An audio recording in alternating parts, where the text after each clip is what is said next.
I want to say is that was one of the best State of the Nation addresses that I've ever heard. It was real, it was humble, and it was progressive. And it showed the areas in which the president has actually focused and worked hard.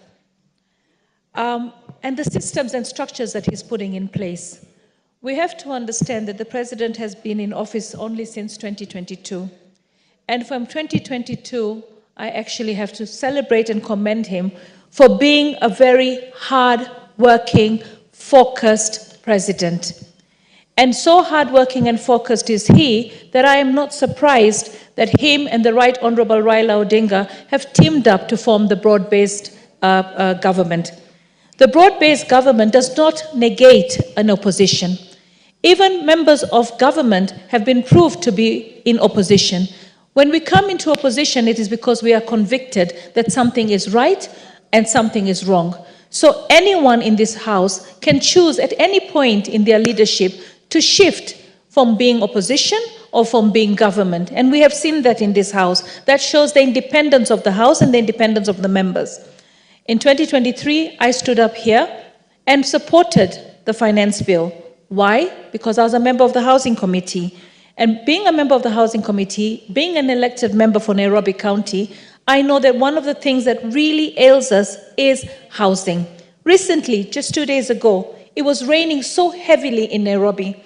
And I prayed for everyone that lives in the informal settlements of this city. No one should live in a slum in the capital city of Nairobi. This capital city has been rated as one of the most progressive cities, and yet we have people that live in tin huts, people that can be washed away in the rain. I can't imagine what the children are going through. I can't imagine the noise. I can't imagine the fear that this house will collapse on you. The president has commissioned houses all across the country.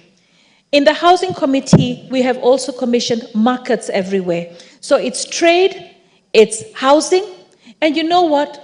Anybody who is against the housing project and says, I don't want housing, you might not want housing, but millions of Kenyans living in informal settlements, millions of children living in informal settlements need those houses. So I am happy and proud that he fought for the housing tax, because we needed a tax that would be dedicated into housing. And he fought and he said, you know what? A member of parliament or a businessman earning 1 million shillings, it is wrong, morally wrong, for us to pay 500 shillings for NHIF and expect that we will have universal health care.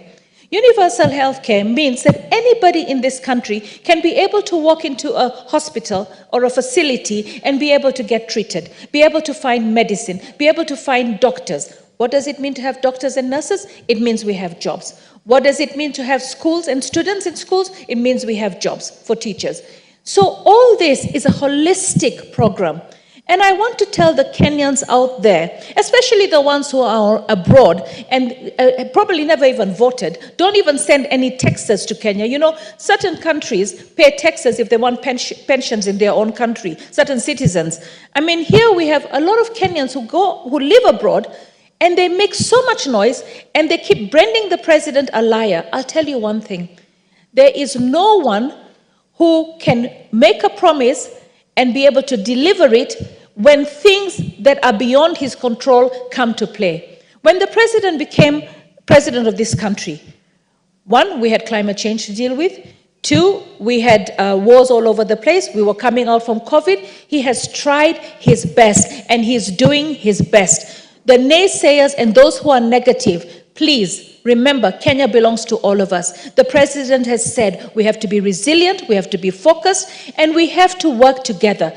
The efforts to bring Kenya from poverty to prosperity, right, depends on all of us. Our forefathers worked hard. We're working hard. You, the youth of today, will work hard tomorrow. The country continues to progress. Let us celebrate the wins we have today, because if we don't celebrate, then we cannot bless the nation. Thank you, Mr. President, for the good work that you're doing. Continue, and may God continue to favor you. Thank you, Honorable Speaker. The Honorable Kivai Ogesi.